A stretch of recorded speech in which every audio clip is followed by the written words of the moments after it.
السلام علیکم ورحمۃ اللہ وبرکاتہ۔ اعوذ باللہ من الشیطان الرجیم، بسم اللہ الرحمن الرحیم۔ فَإِذَا لَقِيتُمُ الَّذِينَ كَفَرُوا فَضَرْبَ الرِّقَابِ حَتَّى إِذَا أَثْخَنْتُمُوهُمْ فَشُدُّوا الْوَثَاقَ۔ صدق اللہ العلی العظیم۔ اللہم صلی علی سیدنا و مولانا محمد النبی الامی وعلی آلہ واصحابہ وبارک وسلم وصلی علیہ۔ معزز سامعین و سامعات، پارہ نمبر 26 سورۃ محمد، آیت مقدسہ نمبر 4 ہے۔ اللہ رب العزت اس آیت مقدسہ کو سمجھنے کی، اس کے فہم کی اعلیٰ شعور اور نظریے کی صلاحیت عطا فرمائیں۔ میرے عزیزو، اس آیت مقدسہ میں اللہ رب العزت نے کچھ جنگی اصول ارشاد فرمائے ہیں۔ پچھلی جو ہماری آیات مقدسہ تھیں، ان آیات میں اللہ رب العزت نے پچھلے 2 دروس میں 3 بنیادیں ارشاد فرما دی۔ اس سورہ محمد کو اسی لیے سورۃ القتال کہتے ہیں۔ ایک تو سچی جماعت کا تعارف کروا دیا، وہ کس کی پیروی کرتی ہے، اس کو رہنمائی کہاں سے ملتی ہے۔ دوسرا، جھوٹی جماعتیں، شیطانی جماعتیں، وہ رہنمائی کہاں سے لیتی ہیں؟ تو سچی جماعت تو اللہ سے رہنمائی لیتی ہے، اور جھوٹی جماعتیں وہ شیطان سے رہنمائی لیتی ہیں، وہ باطل نظام قائم کرتی ہیں۔ اور اب جنگ اصل میں حق اور باطل کی ہے، تو حق اور باطل کی جنگ میں کسی ایک نے غالب تو آنا ہے۔ یہ نہیں ہو سکتا کہ حق اور باطل دونوں رہیں۔ یہ تو آج کے دور میں ہم نے سمجھا ہوا ہے۔ آج کیا سسٹم چل رہا ہے ہمارا جو پاکستان کا نظام ہے، یا دنیا میں جو اسلامی ممالک ہیں، انہوں نے جو نظام قائم کیے ہوئے ہیں وہ کمپرومائزڈ نظام ہے۔ حق اور باطل مکسچر ہے۔ سیاسی اور معاشی نظام ظلم کے ہیں، سرمایہ دارانہ نظام ہے، کیپٹلزم ہے، اور اس میں جو ہم سکالرز ہیں مذہبی اعتبار سے وہ دین کو پیش کرتے ہیں۔ دین ظاہر اللہ کا ہے، قرآن پاک ہے، پیارے رسول اکرم صلی اللہ علیہ وسلم کی سیرت طیبہ ہے۔ جب ہم اس کو پیش کرتے ہیں تو اوپر سسٹم ظلم کا ہے، کفر اور شرک کا ہے، تو ان دونوں میں تضاد ہے۔ اب ہم نے جب کمپرومائز کر دیا تو دونوں کو مکس کر دیا، دونوں کو ملا دیا۔ حالانکہ اللہ رب العزت سورۃ البقرہ میں ہم یہ پڑھ چکے ہیں، وَلَا تَلْبِسُوا الْحَقَّ بِالْبَاطِلِ، باطل کو حق سے آپ نے ملانا نہیں ہے۔ یہ کیسے ہو سکتا ہے میرے عزیزو کہ جھوٹ اور سچ ایک جگہ پہ جمع ہو جائیں؟ کفر، شرک اور ظلم اور اللہ کی رہنمائی ایک جگہ پہ جمع ہو جائے، یہ کیسے ہو سکتا ہے؟ اس لیے ایک ہی چیز رہنی ہے، یا حق ہوگا یا باطل ہوگا۔ اس لیے آج جب ہم دیکھتے ہیں تو سسٹم پر غالب باطل ہے۔ ہم حق کی تبلیغ کرتے ہیں، تلقین کرتے ہیں، اصلاحی تقریریں کرتے ہیں، بڑے بڑے ٹی وی چینلز ہیں مذہبی، لیکن سیاسی غلبہ کس کا ہے؟ جس کا معاشی نظام ہے، جس کا غلبہ ہے، وہ کون ہے؟ وہ باطل ہے۔ تو یہاں تضاد اور ٹکراؤ ہے، اور اللہ رب العزت نے اس میں ہمیں سمجھا دیا کہ یہ حق اور باطل کی جنگ ہے، لہذا غالب ایک نے رہنا ہے۔ تو رسول اللہ صلی اللہ علیہ وسلم اور جماعت صحابہ نے کیا کیا؟ حق کو غالب کیا۔ آج کی آیت مقدسہ میں اللہ نے اس جنگی حکمت عملی اور پالیسی اصول کو بتا دیے کہ اب جب حق غالب آئے گا تو ظاہر ٹکراؤ ہوگا، تو اس ٹکراؤ میں کیا کرنا ہے؟ سنیے ذرا میرے عزیز و توجہ سے۔ فَإِذَا لَقِيتُمْ، بس جب تمہارا مقابلہ ہو جائے، تم آمنے سامنے آ جاؤ، تمہارا ٹکراؤ ہو جائے، کن لوگوں کے ساتھ؟ الَّذِينَ كَفَرُوا، جو کافر ظالم لوگ ہیں، جنہوں نے باطل نظام کو قائم کیا ہوا ہے۔ اب ان سے آپ کا ٹکراؤ ہے، آپ کا مقابلہ ہے۔ اس مقابلے میں، ٹکراؤ میں آپ نے کیا کرنا ہے؟ ایک تو بات یہاں یہ سمجھ لیجئے، لقیتم سے مراد جنگی ٹکراؤ ہے، یہ دشمن سے ٹکراؤ، دشمن سے مقابلہ ہے۔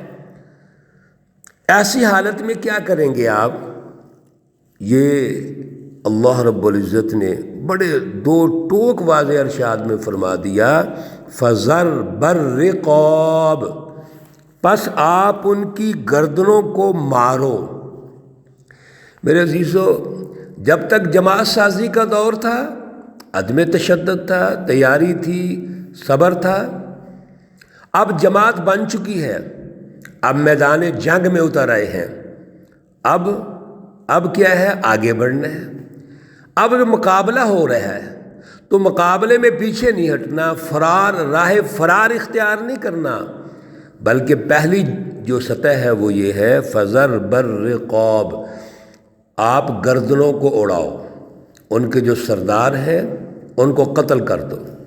جو مقابلے میں ہے، جو فرنٹ لائن پہ ہے، ان کو قتل کرنا ضروری ہے۔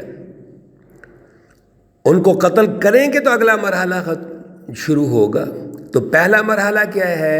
جنگ میں پہلا اصول کیا ہے کہ جب آپ مقابلے پہ آ جائیں، مد مقابل ہوں، تو پھر آپ نے دشمن کی جو پہلی صف ہے، جو مقابلے میں ہے، جو ان کے سردار ہیں، ان کو قتل کر دو۔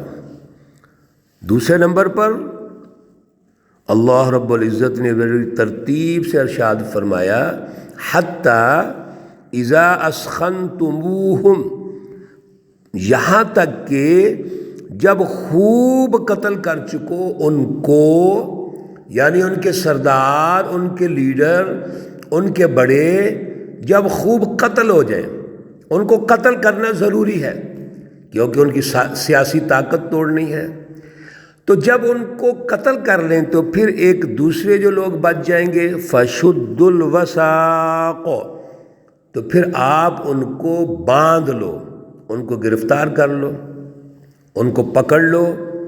تو پہلی جو قیادت ہے ان کو قتل کر دو، جو صدوا عن سبیل اللہ کر رہے تھے، اور جو دوسری ان کی قیادت کہہ لیجئے یا ان کے ساتھ حواری ہیں، آپ ان کو فَشُدُّ الْوَثَاقَ، آپ ان کو گرفتار کر لیں، ان کو غلام بنائیں، ان کو پکڑ لیں۔ یہ ان کی دوسری وہ طاقت ہے جو پکڑی گئی۔ اب پہلی طاقت بھی ختم، دوسری طاقت بھی ختم۔ اب اگلا جو مرحلہ ہے تیسرا، وہ کیا ہے؟ فَإِمَّا مَنًّا بَعْدُ وَإِمَّا فِدَاءً۔ اب اللہ رب العزت نے سچی جماعت کو، حزب اللہ کو اختیار دے دیا کہ یا تو آپ ایسے کریں کہ آپ احسان کریں ان پر، اور احسان کر کے ان کو چھوڑ دیں، ایک بات، وَإِمَّا فِدَاءً، اور یا پھر آپ ان سے فدیہ لے کے، بدلہ لے کے آپ ان کو چھوڑ دیں۔ یہ کس وقت ہوگا؟ حَتَّى تَضَعَ الْحَرْبُ أَوْزَارَهَا، یہاں تک کہ جب جنگ اپنے ہتھیار وہ اتار دے، یعنی لڑائی ختم ہو جائے۔ ہتھیار، اوزار، ہتھیار، اسلحہ وغیرہ، یعنی یہ ختم ہو گیا۔ یہ وہ مرحلہ ہے جب جنگ ختم ہو گئی، اب حق غالب ہے، اب ان کے جو سردار ہیں دشمن کے وہ مارے گئے ہیں اور باقی جو لوگ ہیں وہ پکڑے گئے ہیں۔ اسی کو مال غنیمت کے انداز میں ہم نے سمجھنا ہے۔ سورۃ الانفال میں اس کی تفصیلات گزر چکی ہیں۔ اب اللہ رب العزت نے فرمایا کہ آپ ان کو یہ بھی کر سکتے ہیں کہ آپ ان کو چھوڑ دیں، احسان کریں، اور دوسرا یہ کر سکتے ہیں کہ آپ ان سے فدیہ لے لیں اور فدیہ لے کے چھوڑ دیں۔ میرے عزیزو، احسان کر کے بھی چھوڑنا یہ بھی سیاسی ان کی طاقت کو توڑنا ہے۔ یہ حالات کے مطابق فیصلہ کر سکتے ہیں، اور اگر ان سے جرمانہ ان پہ ڈالتے ہیں، فدیہ کا مطلب جرمانہ ہے، ان سے جرمانہ لیں آپ، تو جرمانہ لے کے چھوڑتے ہیں تو یہ بھی ان کی بے بسی ہے۔ دونوں شکلوں کے اندر سیاسی طور پر ان کی تذلیل ہے، اور حق غالب ہو چکا ہے، اب حق کا غلبہ ہے۔ اور یہی ہوا غزوہ بدر کے بعد، جتنے لوگوں کو فدیہ لے کے چھوڑا گیا، کوئی سیاسی سطح پہ قیادت نہیں کر سکا۔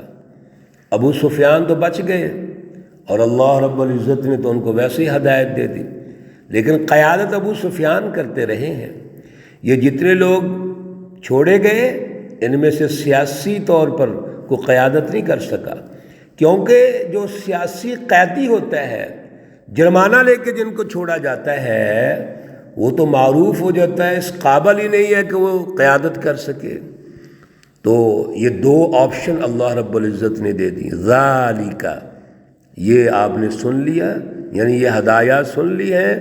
اور دیکھیے، وَلَوْ يَشَاءُ اللَّهُ لَانتَصَرَ مِنْهُمْ، اور اگر اللہ چاہتے تو اللہ رب العزت ان سے بدلہ لے لیتے، یعنی اللہ ان کو یکدم ختم کر دیتے، جیسے قوم عاد ہے، قوم سمود ہے، اللہ ان کو تباہ کر دیتے۔ اور یہاں جنگ ہو رہی ہے، یہاں باقاعدہ ٹکراؤ ہو رہا ہے۔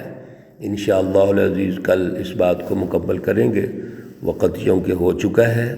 اللہ رب العزت اس سچی رہنمائی کو آج کے دور کے مطابق بھی ہمیں سمجھنے کی صلاحیت اور توفیق عطا فرمائے، اور عمل کی بھی توفیق اور صلاحیت عطا فرمائے۔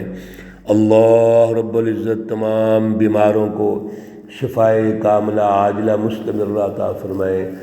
اللہ رب العزت تمام مرحومین و مرحومات کو جنت الفردوس میں اعلیٰ مقام عطا فرمائے۔